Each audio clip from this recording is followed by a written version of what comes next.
So today I wanted to talk about episode 2 of The Witch Hound, which will feature these little clown dogs that invade the flea market and terrify the dogs.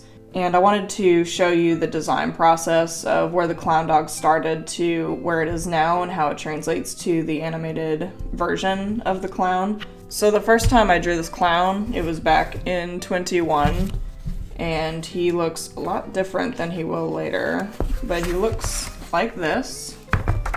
He kind of takes on more of a wiener dog kind of shape, has a lot of teeth and tiny little eyes, and I kind of like this standing pose he's got going on. So this was the first kind of iteration of the clown dog. It was similar enough that I felt like they were connected, but I drew him again in another sketchbook that was recent, and he just showed up in the corner here as just kind of a page filler piece, and I really liked how his design was. He had like this creepiness about him, but kind of cute at the same time. You can see his mouth shrank, and he still has a lot of teeth, but they're tiny, and his eyes are a little bigger, but still black and scary. And from this sketch, I wanted to paint this dog.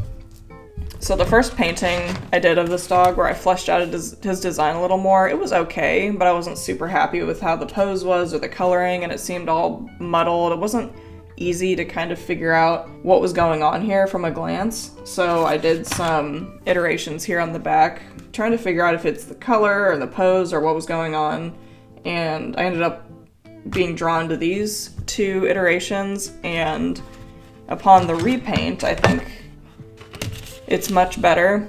Definitely more clear, the design's a little nicer, his pose is a little more up, and I thought this was solid. From the Witch Hound, I didn't intend to put him in there, but as I was thinking of different episode ideas, I was like, this is the perfect character to insert into that episode. From there, I would take this and draw it digitally, because I need to translate to the animators, how does this character look size-wise in the environment compared to other characters, and how does it look when it has different expressions, and what does it look like from this angle or that angle, because if I just showed them this, they would have to interpret a lot as far as what does it look like from the front, what does it look like from the back, because from here it's like, are the eyes on the side or are they in the front?